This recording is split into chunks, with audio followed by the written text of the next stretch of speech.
O funcionamento da administração pública deve pautar-se pelos princípios da legalidade, da impessoalidade, da moralidade, da publicidade e da eficiência.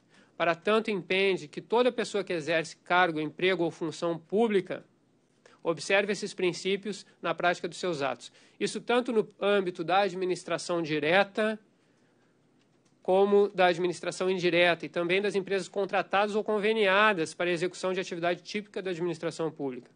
Que os servidores e agentes públicos atuem de modo íntegro, com espírito público, inspirados por esses princípios e com vista ao bem comum, é o que se espera e é o que se impõe.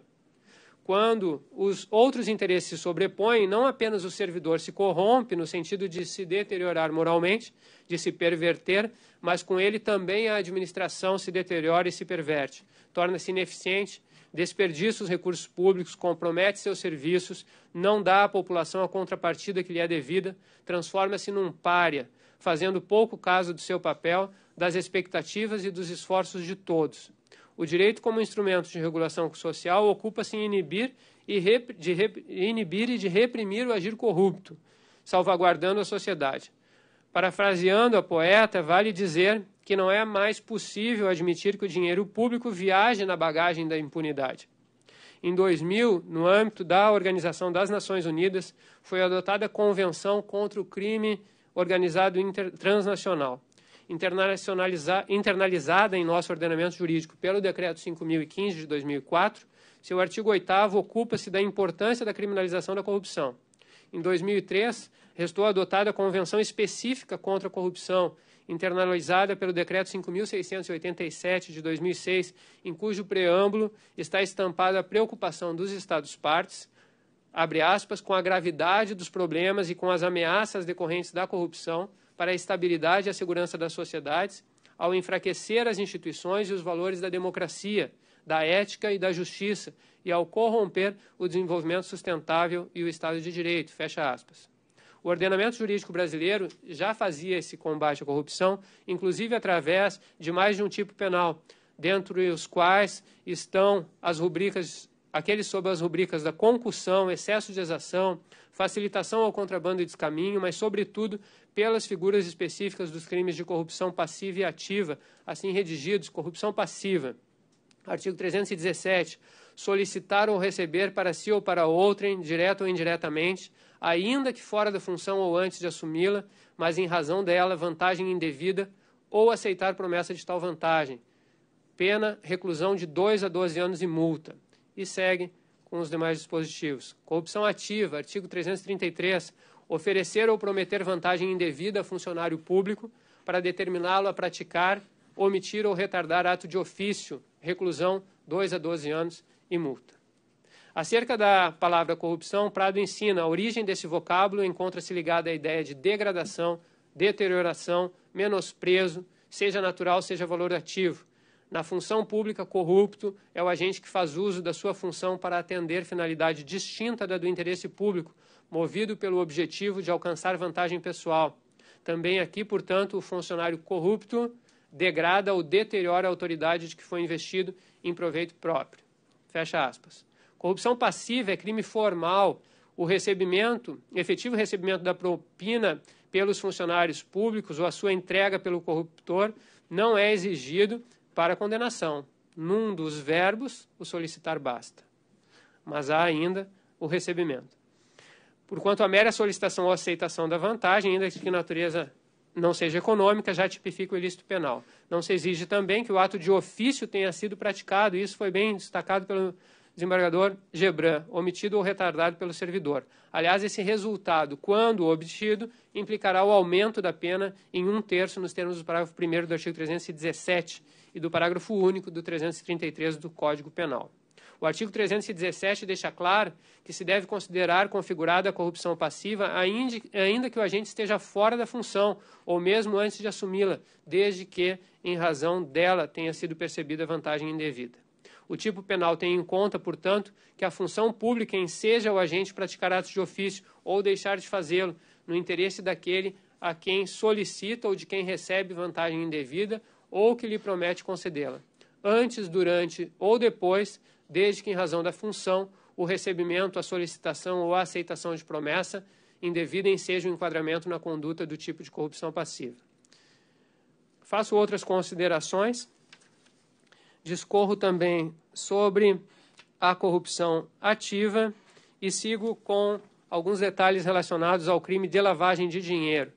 É crime pluriofensivo, além de necessariamente violar a administração da justiça, porque dificulta a percepção dos ilícitos e logo a investigação, processamento, julgamento, é potencialmente apto a lesionar a própria ordem econômica, encobre a prática de infrações penais, possibilitando ao criminoso usufruir de recursos espúrios amealhados.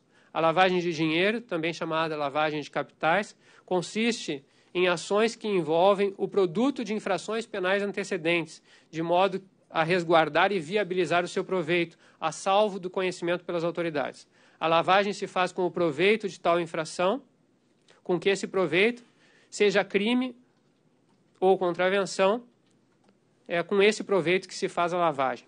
Assim, é considerado um crime derivado ou acessório, tal como a receptação, favorecimento real, previstos no Código Penal. Todavia, diferentemente do que ocorre nesses últimos delitos, ora referidos, na lavagem de dinheiro, se oculta ou dissimula a natureza, a origem, a localização, a disposição, a movimentação ou a propriedade de bens, direitos ou valores provenientes de infração penal para resguardar a sua fruição pelo próprio agente do crime antecedente. O STF, no âmbito da conhecida Ação Penal 470, consolidou precedente descrevendo a lavagem de dinheiro como a prática de conversão dos proveitos do delito em bens que não podem ser rastreados pela sua origem criminosa. Em seguida, destaca a dissimulação ou ocultação da natureza, origem, localização, disposição, movimentação ou propriedade dos proveitos criminosos, desafia a censura penal autônoma para além daquela incidente sobre o delito antecedente. Sigo com considerações, destacando que nem sempre a lavagem tem diversas frases, nem sempre a lavagem é complexa, basta a ocultação ou dissimulação do produto da atividade criminosa. E passo à análise das imputações feitas essas premissas. Iniciarei por aquela que é colocada em último lugar, pelo Ministério Público, qual seja a de crimes de lavagem de dinheiro imputados a José Adelmário, Luiz Inácio Lula da Silva e Paulo Okamoto, relativos ao armazenamento do acervo presidencial. A denúncia cuida dos crimes relacionados ao acervo presidencial nos seus itens números 3.4 e 3.4.1, compreendidos entre as suas páginas 132 e 138. Relata o órgão de acusação que nos primeiros dias do ano de 2011, logo quando do encerramento do mandato presidencial de Luiz Inácio Lula da Silva, foram transportados bens que compunham o acervo presidencial do presidente. Tais objetos foram conduzidos do Palácio do Planalto até endereços particulares do réu por intermédio das seguintes empresas contratadas pela União. Mudanças, 5 Estrelas Limitada, 3 Poderes, Mudanças e Transportes Limitada, ligado ao Grupo Graneiro. O suposto ilícito descrito pelo Ministério Público Federal diz respeito apenas a uma parcela do acervo, a qual, diferentemente das demais, teve como destino final o depósito da Graneiro. O crime residiria no fato de que o custo do armazenamento dessa parcela do acervo, ou seja, o preço mensalmente pago a Graneiro, para assegurar o depósito dos bens, foi suportado pela empreiteira OAS. Para que reste clara e exata a dimensão econômica da denúncia, quanto ao ponto, afirma-se que entre janeiro de 2011 e janeiro de 2016, a construtora, administrada por José Adelmário, suportou 61 mensalidades de R$ 21.536 cada qual, para a manutenção do contrato de depósito, o que teria culminado em um pagamento total de R$ 1.313.000 ao longo dos 5 anos de duração do pacto. No entendimento do órgão de acusação, considerando que os recursos utilizados pela OAS para manter o depósito previdencial provinham de crimes praticados contra a Petrobras, essa é a premissa do Ministério Público, bem como em razão do contrato de depósito, não indicar explicitamente que a guarda de bens se dava em benefício do ex-presidente da República, estaríamos diante de crime de lavagem de capitais. haveria, de acordo com a inicial, a ocultação da origem e a natureza da vantagem indevida repassada a Luiz Inácio Lula da Silva, que era fruto dos crimes de cartel, fraude, licitação e de corrupção. A participação de Paulo Okamoto no ilícito consistiria na intermediação por ele realizada entre as partes. A sentença quanto a esses crimes de lavagem de dinheiro é absolutória por falta de prova suficiente da materialidade e não há o que reformar no ponto. Não merece acolhida o recurso do Ministério Público Federal. Conforme já destaquei, por ocasião do julgamento de habeas corpus que numero, impetrado pela defesa de Paulo Okamoto, a Lei 8.394 de 91 autoriza expressamente a manutenção do acervo, que a manutenção do acervo presidencial seja subsidiada por recursos privados, inclusive assegurando a possibilidade de que seja solicitado apoio público na forma de financiamento derivado de recursos oriundos do orçamento. Transcrevo a lei que diz que a participação de pessoas físicas ou jurídicas de direito privado será voluntária mediante prévio acordo formal, que o acervo presidencial, o acervo privado dos presidentes da República, integram o patrimônio cultural brasileiro e são do interesse público, que pessoas físicas ou jurídicas de direito privado podem, mediante acordo, participar dessa manutenção, que compete à Comissão de Memória dos Presidentes da República estimular a iniciativa privada a colaborar com os mantenedores dos acervos, que as entidades públicas ou privadas poderão solicitar dos órgãos públicos orientação ou assistência para sua organização, manutenção e preservação e pleitear apoio técnico e financeiro do poder público para projetos de fins educativos, científicos e culturais. Diz ainda a lei: as despesas correrão a contas das dotações orçamentárias próprias da Presidência da República e dos órgãos e entidades participantes dos sistemas de acervos documentais privados dos presidentes da República. Enfim, senhores, não se comprovou haver qualquer irregularidade. Havia legislação prevendo a manutenção de acervo com apoio da iniciativa privada. Nos autos, não há um conjunto probatório suficiente a demonstrar que o fato de terem sido bancados pela OAS, bancadas essas mensalidades, tenha relação com os contratos obtidos junto à Petrobras, e José Adelmário, diga-se, nega, de maneira que se rejeita essa imputação no ponto.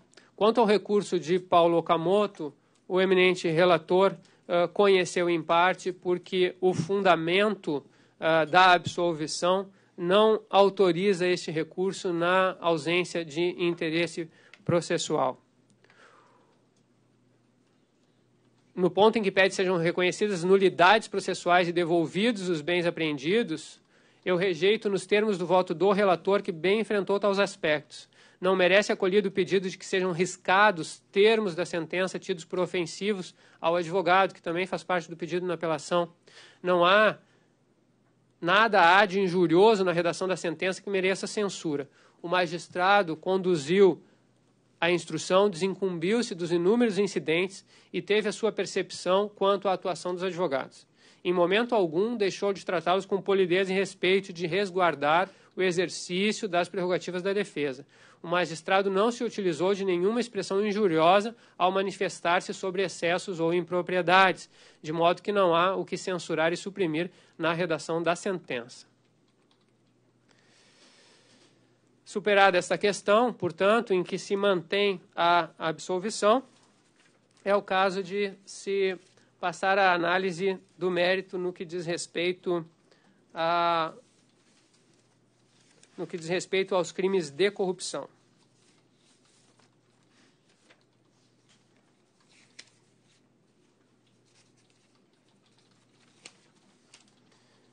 Vejamos, nos parágrafos 111 e 112 da denúncia, o Ministério Público Federal imputa a prática dos crimes de corrupção ativa aos réus José Adelmário e Agenor Franklin Magalhães Medeiros, enquanto dirigentes da OAS, e de corrupção passiva a Luiz Inácio Lula da Silva, por receber vantagens indevidas para si ou para outrem em razão do cargo de presidente da República. Tendo previamente contextualizado todo o esquema de corrupção instalado na petrolífera brasileira, a irrigar financeiramente os partidos políticos e seus agentes, afirma o Ministério Público que, entre outubro de 2006 e janeiro de 2012, Luiz Inácio Lula da Silva, em razão da sua função e como responsável pela nomeação e manutenção de Renato Duque e de Paulo Roberto Costa nas diretorias de serviços de abastecimento da Petrobras, solicitou, aceitou promessa e recebeu, direta e indiretamente para si ou para outro, em vantagens indevidas, pagas por José Adelmar e Agenor Medeiros, como retribuição pela obtenção de contratos na Petrobras, sendo um relativo à obra da Repar e 2 relativos a obras na RNEST. Vê-se que se imputa a prática de crime que implicou vantagens indevidas de R$ 87 milhões, usados, diz o Ministério Público, não só para o enriquecimento ilícito dos envolvidos, mas especialmente para alcançar governabilidade e financiar com recursos públicos desviados a permanência no poder. Mais especificamente, o processo presente envolve as propinas pagas pelo Grupo OAS ao Partido dos Trabalhadores ou a quem o partido determinasse, vinculados à celebração desses 3 contratos. A sentença procedeu à condenação dos réus quanto a esses crimes em um crime de corrupção ativa e passiva, cada qual. Claro, José Adelmar e Agenor, corrupção ativa, e Luiz Inácio, corrupção passiva. O recurso do Ministério Público é para que se considere cada contrato como evidenciando crimes distintos de corrupção ativa e passiva, bem como uma corrupção ativa para cada um dos agentes corrompidos. Vejamos. Um aspecto relevante da corrupção passiva é que, embora denominada passiva, bem pode decorrer de um comportamento ativo de quem exercerá, exerce ou já exerceu cargo público. Ou seja, o agente nem sempre é corrompido por um corruptor, mas pode, isso sim, corrompê-lo, trazendo-o para um esquema criminoso em que se sucedem condutas de ambos, envolvendo solicitação, oferecimento, promessa, pagamento e recebimento de vantagens indevidas em razão da função pública. Não restaram evidenciadas na relação entre agentes públicos e empresas privadas relacionadas à Operação Lava Jato vítimas nem vilões, mas a convergência de interesses espúrios. Não há como se definir de quem foi a iniciativa, se das empresas ou do governo, tampouco importa, na medida em que estejam comprovados os pagamentos de propina e seu recebimento pelo Partido dos Trabalhadores e pelo presidente em função do cargo, que é o que basta para a incidência da norma penal. É o que basta, mas é o que se exige. Vale referir que, antes do caso Hora sob julgamento, tivemos o mensalão, em que restaram comprovadas graves práticas ilícitas já no primeiro mandato de Luiz Inácio Lula da Silva. Restou demonstrada a compra de apoio político mediante o pagamento mensal de valores aos aliados para assegurar maioria no Congresso e, consequentemente, a aprovação de projetos de interesse do governo. Objeto da ação penal 470, processada e julgada pelo Supremo Tribunal Federal, porquanto foi um processo da sua competência originária, sob a relatoria do então ministro Joaquim Barbosa, o mensalão resultou na condenação do chefe da Casa Civil, José Dirceu, com status de ministro, braço direito do então presidente, que trabalhava dentro do Palácio do Planalto como grande articulador e executivo do governo. Também compunham o núcleo político do mensalão e foram igualmente condenados João Paulo Cunha, deputado do Partido dos Trabalhadores, que era presidente da Câmara dos Deputados, José Genuíno, então presidente do Partido dos Trabalhadores, Silvio Pereira, secretário-geral do mesmo partido, e Delúbio Soares, o tesoureiro daquela agremiação partidária. Na Operação Lava Jato, por sua vez, por alguns denominada de Petrolão, de que é desdobramento à ação penal, ora submetida ao tribunal em grau recursal, passou a funcionar um cartel de empreiteiras que se cotizavam obras da Petrobras mediante facilitação, conivência e atuação de dirigentes da companhia, assegurados nos seus cargos pelo governo.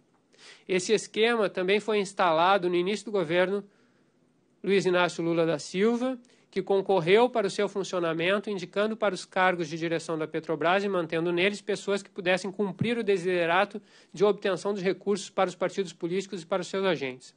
Já restou cabalmente comprovado, em ações penais anteriores a esta, mas referentes à mesma operação, a existência de uma simbiose espúria entre os setores público e privado no seio da petrolífera. Um cartel de empreiteiras formou-se para previamente ajustar os resultados das licitações realizadas pela estatal e assim majorar substancialmente seus lucros em detrimento dos cofres da empresa. Para a manutenção deste esquema eram pagas com frequência vantagens indevidas milionárias a diretores e gerentes da Petrobras, utilizando-se de mecanismos de ocultação e de simulação de patrimônio. A continuidade das investigações revelou que os dirigentes da estatal repassavam parcela da propina aos partidos e aos agentes políticos que lhe emprestavam apoio para a manutenção dos seus cargos. Mudam os nomes dos diretores da Petrobras. Ora Renato Duque, ora Paulo Roberto Costa, Jorge Gelada, Pedro Barusco, Eduardo Musa, Nestor Severó. Mudam os nomes dos agentes políticos, Luiz Argolo, André Vargas, Pedro Correia, Eduardo Cunha, José Dirceu. Mudam os nomes dos operadores financeiros, Alberto Youssef, Nelma Kodama, Fernando Soares, Júlio Camargo, Milton Pascovitch, mas a estrutura e o modus operandi dessa atividade criminosa mostram-se constantes.